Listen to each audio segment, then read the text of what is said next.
नमस्कार विद्यार्थियों, अथर्व एजुकेटर के द्वारा चलाए जा रहे इस फॉरेस्ट एसआई 1 दरोगा के एमसीक्यू बैच में एक बार पुनः आपका स्वागत है। कैसे हैं दोस्तों आप लोग? उम्मीद है सकुशल होंगे और आपकी तैयारी भी जबरदस्त तरीके से चल रही होगी। मित्रों, जैसे कि आपको बताया गया है कि आने वाले कुछ वीडियो लेक्चर हमारे कृषि पर आधारित होंगे, उसी क्रम में आज हमारा कृषि पर यह दूसरा वीडियो लेक्चर है जिसमें हम 30 से 35 प्रश्नों पर चर्चा करेंगे। तो चलिए, इससे पहले कि मैं सेशन प्रारंभ करूं, यदि आप चैनल पर नए आए हैं और अभी तक आपने चैनल को सब्सक्राइब नहीं किया है तो प्लीज़ चैनल को सब्सक्राइब कीजिए। सेशन पसंद आए तो वीडियो को लाइक भी कीजिएगा, ज़्यादा से ज़्यादा दोस्तों को इसे शेयर कीजिए ताकि उन्हें भी इसका फ़ायदा मिल सके, और ये बेल आइकन का बटन दबाना ना भूलिएगा ताकि मेरे द्वारा डाली जाने वाली वीडियो का नोटिफिकेशन आपको समय रहते मिल सके। तो चलिए प्रारंभ करता हूँ आज का सेशन। और आज का पहला प्रश्न है, निम्नलिखित में से किस जीव का धान की खेती के लिए जैव उर्वरक के रूप में प्रयोग किया जाता है? देखिए, जैव उर्वरक होते क्या हैं? जैव उर्वरक ऐसे उर्वरक होते हैं जो पर्यावरण के अनुकूल होते हैं और सुरक्षित होते हैं। और इसमें से आपसे पूछा जा रहा है किस जीव का, यानी किस जीवित प्राणी का धान की खेती में प्रयोग किया जाता है। तो ध्यान रखिएगा, धान की खेती में जैव उर्वरक के रूप में नील हरित शैवाल का प्रयोग किया जाता है, साथ ही एजोला का भी प्रयोग किया जाता है। तो धान की खेती के लिए आप दो नाम याद रखिएगा, नील हरित शैवाल और एजोला। चलिए अगला है, निम्न में से कौन हरी खाद का स्रोत है? नील हरित शैवाल, राइबोजियम, एजोला या उपयुक्त में से कोई नहीं। तो देखिए, नील हरित शैवाल और एजोला जैव उर्वरक तो हैं किंतु हरी खाद के स्रोत नहीं है, इसलिए इस प्रश्न का उत्तर क्या हो जाएगा? उपयुक्त में से कोई नहीं। बात करें हरी खाद बनाई किस से जाती है, तो हरी खाद को बनाने के लिए हम सनई का प्रयोग करते हैं, ढैंचा का प्रयोग करते हैं, साथ ही लोबिया का प्रयोग करते हैं, उड़द का प्रयोग करते हैं, मूंग का प्रयोग करते हैं और ग्वार की फली का प्रयोग करते हैं। यानी सनई, ढैंचा, लोबिया, उड़द, मूंग, ग्वार ये सभी हरी खाद की श्रेणी में आते हैं। इनको सड़ा करके ही हरी खाद को बनाया जाता है, जबकि नील हरित शैवाल और एजोला एक जैव उर्वरक हैं जो धान की खेती में प्रयोग किए जाते हैं। अगला प्रश्न है, निम्नलिखित प्रकार के पीड़कनाशियों में से कौन एक भंडारित अनाज के पीड़कों का नियंत्रण करने में सुविधाजनक है? पीड़कनाशी यानी जो कीटाणु होते हैं, जो कीड़े मकोड़े होते हैं, उन्हें नष्ट करने के लिए जो रसायन यूज किया जाता है उसे पीड़कनाशी कहते हैं। तो भंडारित अनाज, आप लोगों में से बहुत से तो आजकल पैकेट का गेहूं अनाज खाते होंगे, आशीर्वाद का आटा लेकर के आते होंगे, आशीर्वाद का या शक्ति भोग का, लेकिन बहुत से विद्यार्थियों के घरों में आज भी गेहूं की टंकी रखी होगी या फिर दालें भंडारित की जाती होंगी। बहुत ज़्यादा जिनके खेत होंगे, खलियान होंगे, उनके घरों में तो खास तौर से अनाज को भंडारित किया जाता है। तो अनाज को भंडारित जब करते हैं तो अनाज में लग जाते हैं कीड़े, जिससे अनाज नष्ट हो जाता है। इसके लिए उसमें दवाई डाली जाती है, और कहते हैं ना, जब दवाई को डालते हैं टंकी में तो कई दिनों तक उस टंकी को खोलते नहीं है। क्यों? क्योंकि उसमें जो है गैस बनती है। आपने दवाई तो सॉलिड डाली थी पर उसमें गैस बनती है, तो वो पीड़कनाशी होता है। उसे क्या कहते हैं? उसे कहते हैं धूमक। तो ध्यान रखिएगा, कंपनी का नाम कुछ भी हो सकता है, उसको कहा जाता है धूमक। ये एक गैसीय पीड़कनाशी होता है, गैसीय। ओहो,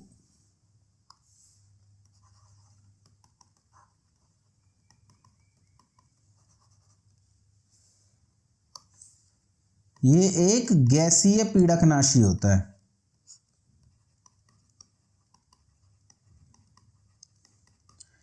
अगर इसके कुछ एग्जाम्पल्स की बात करें तो ध्यान रखिएगा, इसका जो एग्जाम्पल है, एक तो हो जाएगा फॉस्फीन और एक हो जाएगा मेथिल ब्रोमाइड। इन दो केमिकल के नाम से ये धूमक मार्केट में मिलता है, मेथिल ब्रोमाइड।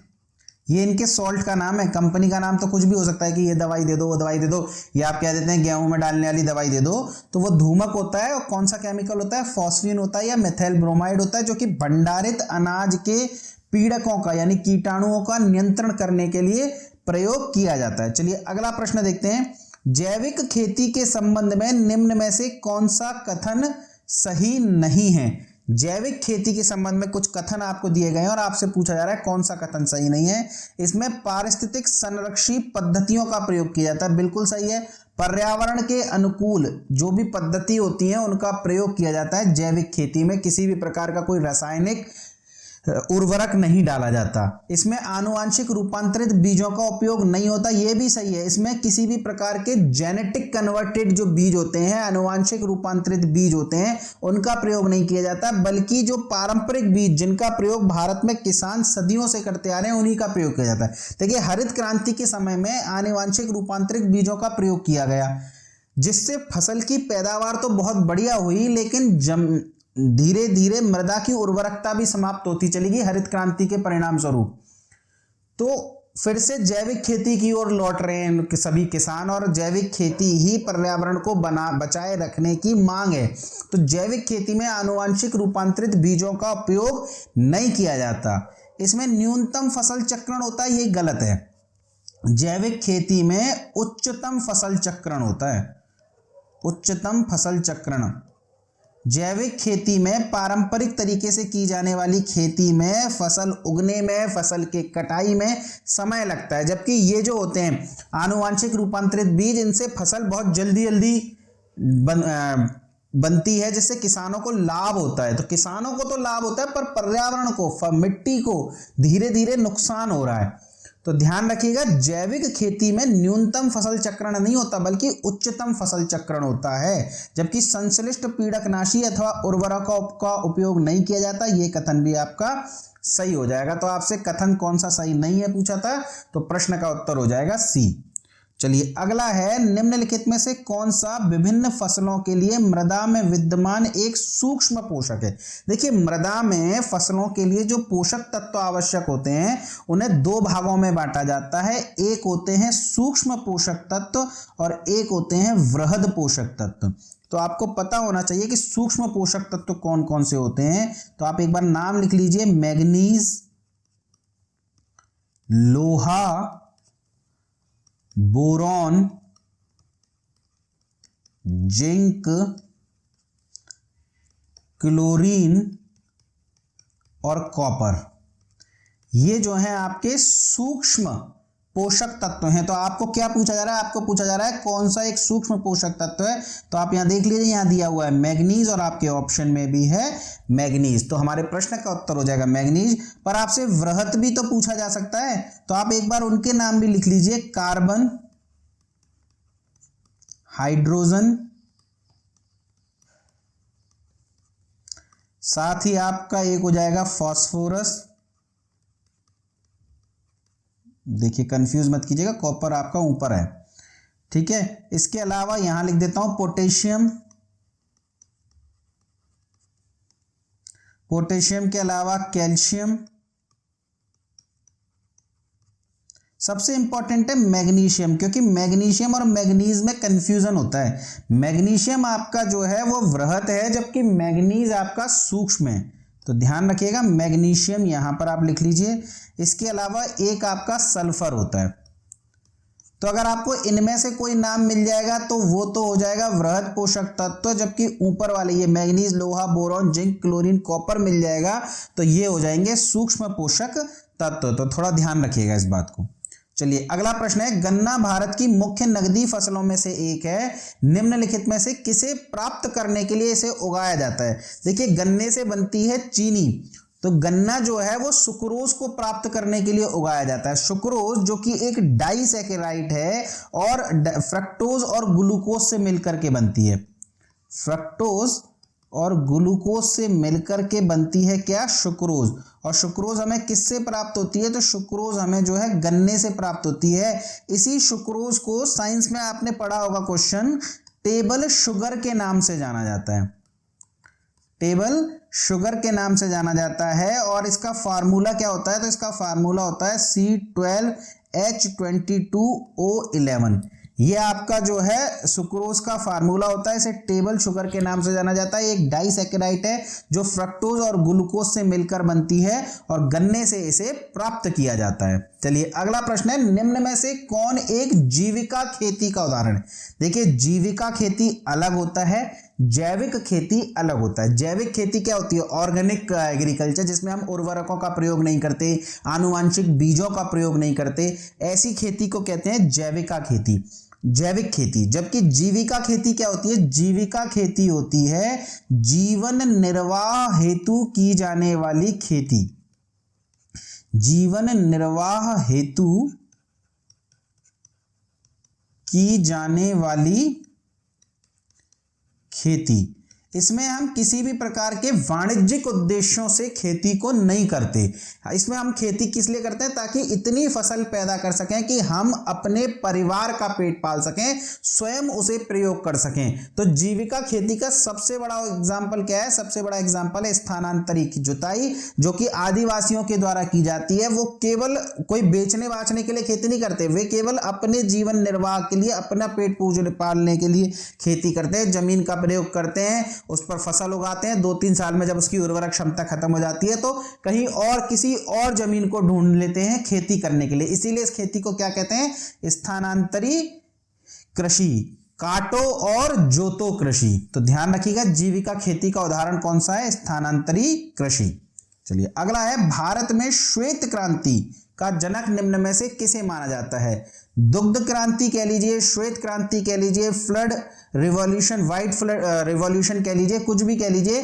दूध के उत्पादन में वृद्धि से जुड़ी हुई ये क्रांति है और इसका जनक किसे माना जाता है? डॉक्टर वी कुरियन, जिन्होंने अमूल कंपनी स्थापित की थी, उन्हें श्वेत क्रांति का जनक कहा जाता है भारत में। चलिए अगला प्रश्न है, ट्रक फार्मिंग के संदर्भ में कौन सा कथन सही है? बाजारोन्मुखी फूल उत्पादन, सब्जियों की वाणिज्यिक खेती, नगदी फसलों की बाजार उन्मुख खेती, या खाद्यान्नों की गहन और वैज्ञानिक खेती।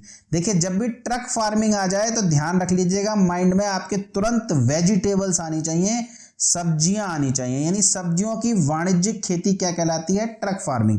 देखिए सब्जियां जो हैं बहुत जल्दी समाप्त हो जाती है, बहुत जल्दी नष्ट हो जाती है, सड़ जाती है। आपने देखा होगा कि आप आज सब्जी लेकर आते हैं, यदि 2 दिन बाद उस सब्जी को पकाएं तो उसमें वो स्वाद नहीं आता जो ताजी सब्जी में आता है। तो सब्जी या वेजिटेबल की मांग कब तक? जब तक वो ताजी हो। 1 दिन या 2 दिन भी वो पुरानी हो गई तो सब्जी बिकती नहीं है।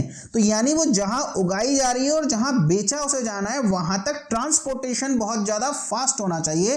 तो इस प्रकार की जो व्यवस्था होती है सब्जियों की वाणिज्यिक खेती से रिलेटेड, उस व्यवस्था को क्या कहा जाता है? उसे कहा जाता है ट्रक फार्मिंग। चलिए अगला प्रश्न देखते हैं, निम्न में से कौन सा कथन सत्य है? अब आपको सत्य कथन बताना है। ताजे पानी की मछलियों के उत्पादन में भारत विश्व में चीन के बाद दूसरे स्थान पर आता है। बिल्कुल सही है। ताजे पानी की, मीठे पानी की जो मछलियां होती हैं उनके उत्पादन में प्रथम स्थान है चीन का, दूसरा स्थान किसका है? हमारे भारत का। अगला है, केरल ताजे पानी की मछलियों का सबसे बड़ा उत्पादक राज्य है। यह कथन गलत हो जाएगा। ताजे पानी की मछलियों का सबसे बड़ा उत्पादक राज्य, यह अगर आपसे पूछा जाए कि कौन सा है तो ध्यान रखिएगा, यह है पश्चिम बंगाल। पश्चिम बंगाल। जबकि समुद्र के पानी की अगर पूछ लिया जाए, समुद्री पानी की या खारे पानी की, तो वो हो जाएगा आपका केरल। यानी मछलियों के उत्पादन, मछलियां 2 प्रकार की होती हैं, एक होती है ताजे पानी की मछली और एक होती है समुद्री पानी की मछली।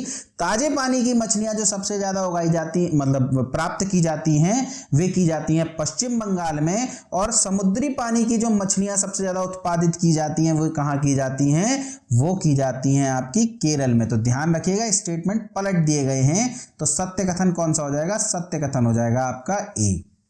चलिए अगला प्रश्न है, मक्का जो कि भारत की स्वदेशी फसल नहीं है, भारत में लाई गई थी। देखिए आप सब ने हिस्ट्री पढ़ रखी है, वास्को डी गामा, पुर्तगालियों की देन। तो वहां आपने पढ़ा होगा कि मक्का, आलू, प्रिंटिंग प्रेस, ये सब किसकी देन है? तंबाकू, ये सब पुर्तगालियों की देन है। कौन कौन सी? एक तो हो गया आपका मक्का, एक हो गया आपका आलू, एक हो गया आपका प्रिंटिंग प्रेस, और एक हो गया आपका तंबाकू। ये सभी भारत में कौन लेकर के आया था? तो ये सभी भारत में लेकर के आए थे पुर्तगाली। तो आपसे मक्का के विषय में पूछा जा रहा है तो ऑप्शन आपका आंसर क्या हो जाएगा? आंसर हो जाएगा पुर्तगाली। चलिए, निम्नलिखित में से कौन सा भारत में अशोधित रेजिन का मुख्य स्रोत है? देखिए, अशोधित रेजिन जो है वो चीड़ पाइन से निकाला जाता है। अशोधित क्यों? क्योंकि अशोधित रेजिन जो होता है वो मिश्रण होता है तारपीन का और रेजिन का। एक अशोधित रेजिन में जो तारपीन पाई जाती है वो पाई जाती है 25% और जो रेजिन है वो पाई जाती है आपकी 75%। ये आपका तरल अवस्था में होता है और ये आपका थोड़ा ठोस अवस्था में होता है।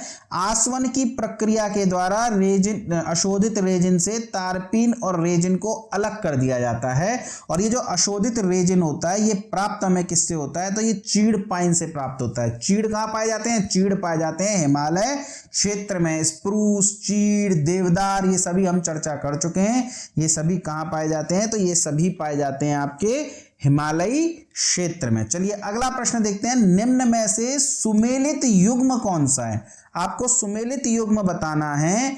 मछुआ दुर्घटना बीमा योजना की शुरुआत। तो ध्यान रखिएगा, मछुआरे के लिए, ये मछुआरों के लिए बीमा योजना चलाई गई थी। इसका नाम क्या था? मछुआ दुर्घटना बीमा योजना। ये 1990 में नहीं शुरू की गई बल्कि 1988-89 में शुरू की गई है। तो आपको ऑप्शन में 88 मिल जाए या 89 मिल जाए। वित्त वर्ष 88-89 में ये प्रारंभ की गई है। मुख्यतः आपको 1988 मिलेगा। तो ध्यान रखिएगा, 1990 से तो इसका कोई लेना देना है ही नहीं। जबकि बात करें राज्य दुग्ध परिषद की स्थापना, तो राज्य दुग्ध परिषद की स्थापना आपकी 1976 में ही की गई है। तो ये तो सुमेलित है, तो हमारे प्रश्न का उत्तर भी यही हो जाएगा। पर आगे देख लेते हैं। उत्तर प्रदेश राज्य जैविक प्रमाणीकरण संस्था की स्थापना ये 2011 नहीं है बल्कि 2014 में की गई है। जबकि उत्तर प्रदेश भूमि सुधार निगम की स्थापना ये 1980 में नहीं बल्कि 1978 में की गई है। हालांकि इन प्रश्नों से वे बहुत अच्छे से परिचित होंगे जिन्होंने लेखपाल की तैयारी करी थी, पर जो पहली बार इस विषय को पढ़ रहे हैं उनके लिए थोड़ा सा समस्या का सामना उन्हें करना पड़ रहा होगा। लेकिन घबराने की जरूरत नहीं है, बार बार पढ़ेंगे, रिवीजन करेंगे तो आपको ये प्रश्न आपके एग्जाम में सीधे देखने को मिलेंगे। कहीं कोई टेंशन लेने की जरूरत नहीं, पर हाँ, मेहनत तो करनी पड़ेगी, याद तो आपको ये करने पड़ेंगे। चलिए, हम देखते हैं अगला प्रश्न। निम्नलिखित में से कौन सा युग्म असुमेलित है? आपसे पूछा जा रहा है कौन सा असुमेलित है। तो उत्तर प्रदेश बीज विकास निगम बाराबंकी, बिल्कुल सही है। उत्तर प्रदेश बीज विकास निगम आपका बाराबंकी में स्थित है। एरी रेशम, ये रेशम नहीं है दोस्तों, ये रेशम है। एरी रेशम अनुसंधान विकास केंद्र, ईरी रेशम का जो अनुसंधान विकास केंद्र है ये मिर्जापुर में स्थित नहीं है दोस्तों, बल्कि ये कहाँ स्थित है? ये स्थित है उत्तर प्रदेश के कानपुर में। ध्यान रखिएगा, इंपॉर्टेंट प्रश्न है ये।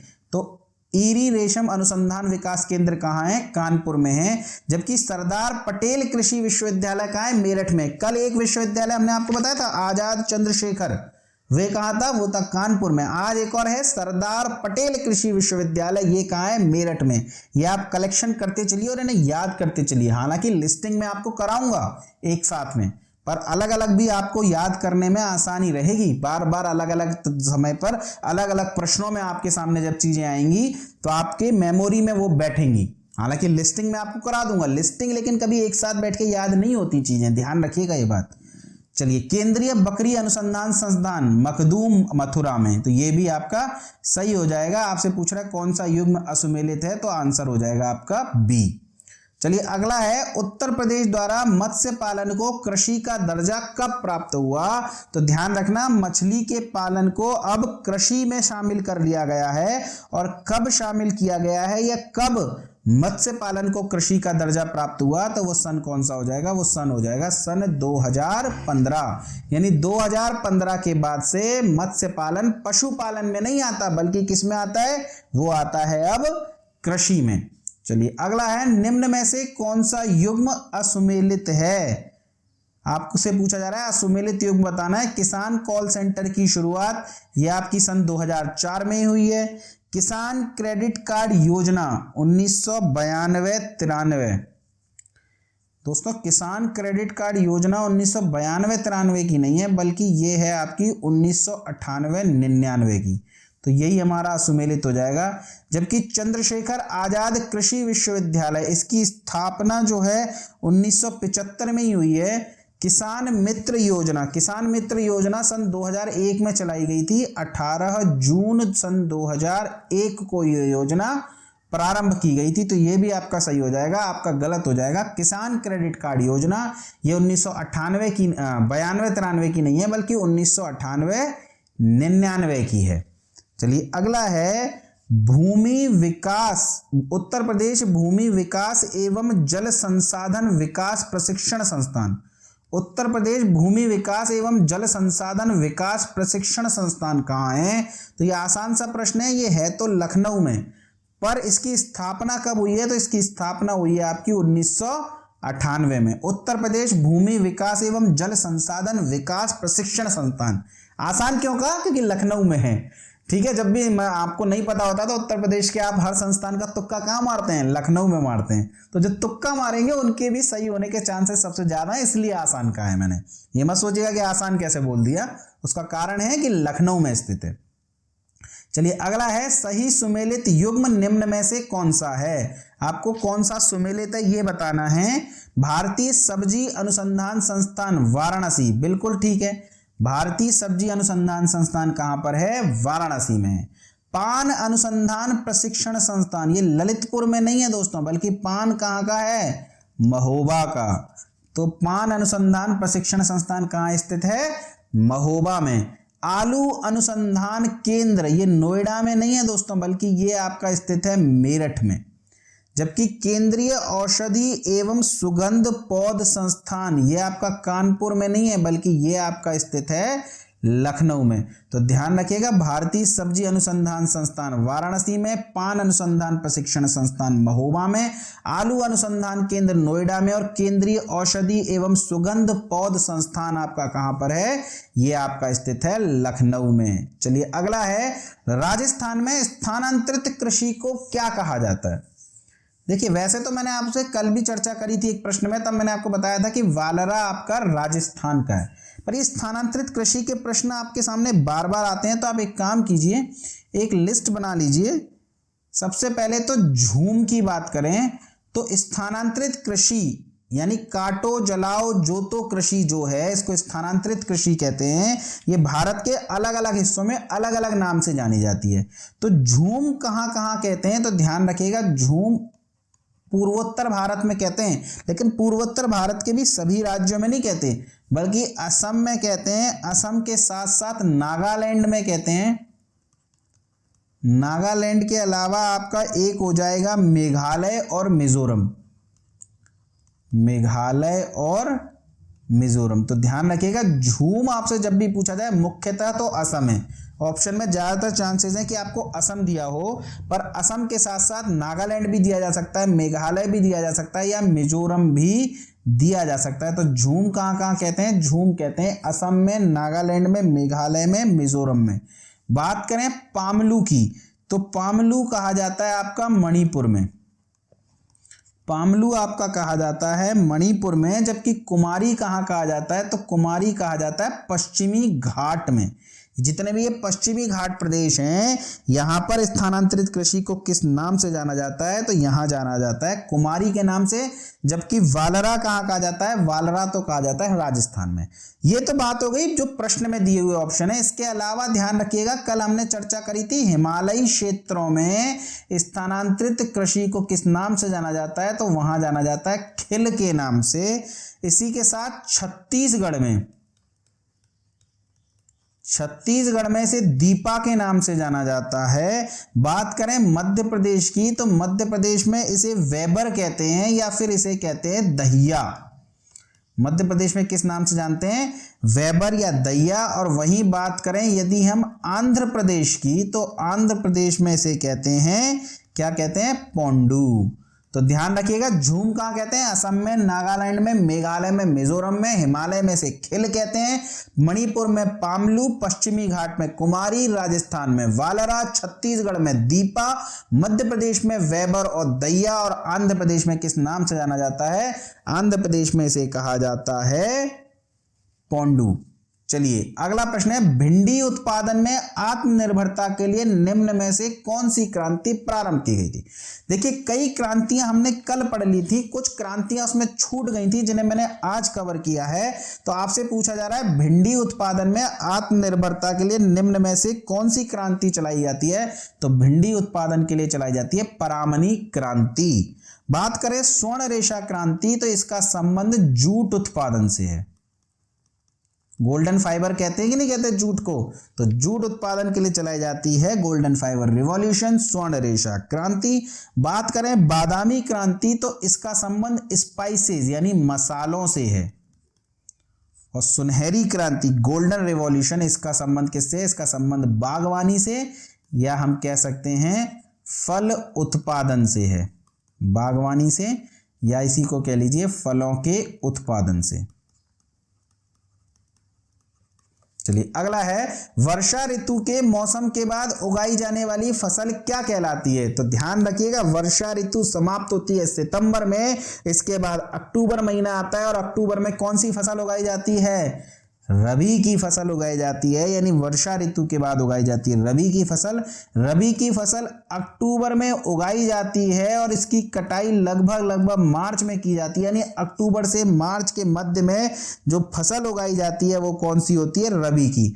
बात करें रबी की फसल में कौन कौन से आते हैं, तो गेहूं रबी की फसल है, जौ रबी की फसल है, मटर आपकी रबी की फसल हो जाएगी, साथ ही आपका चना हो जाएगा, मसूर हो जाएगा, इसके अलावा आपका सरसों हो जाएगा, एक आप अलसी लिख लीजिए और एक सबसे इंपॉर्टेंट आपका आलू हो जाएगा। ये आपको याद रखने हैं रबी की फसलों में, गेहूं, जौ, मटर, चना, मसूर, सरसों, अलसी और आलू, ये सभी रबी की फसल कहलाते हैं जो कि आपकी अक्टूबर से मार्च तक रहती है। तो ध्यान रखिएगा। चलिए हम देखते हैं अगला प्रश्न, निम्न में से कौन सा कथन असत्य है। प्याज एक नगदी फसल है, गेहूं ग्रैमिनी कुल का पौधा है, चावल का वनस्पतिक नाम जियामेज है। तो चावल का वनस्पतिक नाम जियामेज नहीं है दोस्तों, चावल का वनस्पतिक नाम क्या है, तो चावल का वनस्पतिक नाम है ओराइजा सटाइवा, ओराइजा सटाइवा या स्ट्राइवा, जो आप इस तरीके से ऑप्शन में नाम मिल जाते हैं कई बार, कहीं कहीं सटाइवा मिलता है, कहीं कहीं स्ट्राइवा मिलता है। तो ध्यान रखिएगा ओराइजा सटाइवा या ओराइजा स्ट्राइवा चावल का वनस्पतिक नेम है, जबकि जियामेज किसका है, तो जियामेज आपका मक्का का है। तो जियामेज मक्का का वनस्पतिक नाम है, ना कि आपके चावल का। चावल का क्या है, चावल का है ओराइजा सटाइवा। चलिए अगला देख लेते हैं, निम्न में से किसका संबंध ग्रैमिनी कुल से नहीं है। देखिए हर फसल का संबंध किसी न किसी कुल से होता है, तो ग्रैमिनी कुल में ज्यादातर जो अनाज होते हैं वे आते हैं, जैसे कि गेहूं हो गया, चावल हो गया, बाजरा हो गया, मक्का हो गया, गन्ना हो गया, जौ हो गया। तो ये सभी का संबंध किससे है, तो इन सभी का संबंध आपका ग्रैमिनी कुल से है। तो कपास का संबंध आपका इसका मतलब ग्रैमिनी कुल से नहीं है। तो कपास का भी आपको कुल पता होना चाहिए, ध्यान रखिएगा कपास का कुल कौन सा है, तो कपास का कुल है मालवेसी कुल। कपास का संबंध किस कुल से है, मालवेसी कुल से, जबकि गेहूं का, चावल का, बाजरा का, मक्का का, गन्ना का, जौ का, इन सभी का संबंध किससे है, इन सभी का संबंध है ग्रैमिनी कुल से।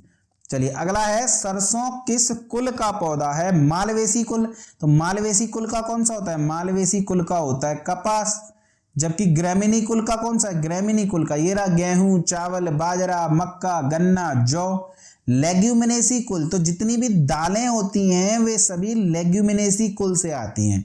तो दालों का संबंध किससे है, लेग्यूमिनेसी कुल से, जबकि ब्रूसीफेरा कुल का कौन सा है, तो ब्रूसीफेरा कुल का है आपका सरसों। तो आपसे पूछा जा रहा है सरसों किस कुल का पौधा है, तो सरसों हो जाएगा आपका ब्रूसीफेरा कुल का। चलिए अगला प्रश्न है, निम्न में से कौन असुमेलित है। एक तरफ आपको फसल दी हुई है, दूसरी तरफ उनके वैज्ञानिक नाम दिए हुए हैं, आपको बताना है इसमें से कौन सा असुमेलित है। गेहूं टिट्रिकम एस्टिवम बिल्कुल सही है, सरसों जो कि आपका ब्रूसीफेरा कुल का है और उसका वैज्ञानिक नाम क्या है? उसका वैज्ञानिक नाम है ब्रेसिका। चलिए ज्वार की बात करें तो ध्यान रखिएगा, ज्वार का लेंस एस्कुलेंटा नहीं है। देखिए लेंस एस्कुलेंटा किसका होता है? तो लेंस एस्कुलेंटा होता है मसूर का वैज्ञानिक नाम। जबकि ज्वार का वैज्ञानिक नाम क्या है यदि आपसे पूछा जाए तो ज्वार का वैज्ञानिक नाम होता है सोरघम बाइकोलर। सोरघम बाइकोलर ये ज्वार का वैज्ञानिक नाम है, जबकि मसूर का वैज्ञानिक नाम होता है लेंस एस्कुलेंटा। चलिए अगला, तंबाकू का वैज्ञानिक नाम हो जाएगा आपका निकोटियाना। चलिए अगला है, कुल शस्य क्षेत्रफल से वास्तविक बुआई क्षेत्र के अनुपात को क्या कहा जाता है? देखिए आपके पास कुल शस्य क्षेत्रफल यानी खेती योग्य जमीन जो है उसमें जितनी भी जमीन पर आपने खेती की हुई है यानी कुल शस्य क्षेत्रफल से वास्तविक बुआई क्षेत्र का जो अनुपात है वह क्या कहलाता है? तो वह कहलाता है आपका शस्य सघनता। यानी शस्य सघनता क्या हो जाएगा? वास्तविक बुआई क्षेत्र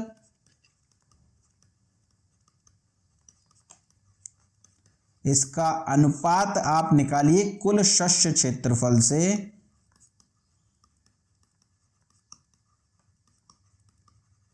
तो ये क्या हो जाएगा? ये हो जाएगा आपका शस्य सघनता। तो प्रश्न का उत्तर क्या हो जाएगा? प्रश्न का उत्तर हो जाएगा शस्य सघनता। चलिए अगला प्रश्न है, निम्नलिखित में से कॉफी बागान के संबंध में असत्य कथन की पहचान कीजिए। उष्ण एवं आर्द्र जलवायु की आवश्यकता होती है। बिल्कुल सही है, कॉफी के लिए उष्ण और आर्द्र जलवायु की आवश्यकता होती है। यानी जब वह कॉफी उगाई जाती है तो जलवायु में नमी होनी चाहिए, जबकि जब उसका पक्वन अवधि होती है यानी जब मैच्योर हो रहा होता है तो मौसम कैसा होना चाहिए? मौसम सूखा हुआ शुष्क होना चाहिए। यानी ये कथन बिल्कुल सही है।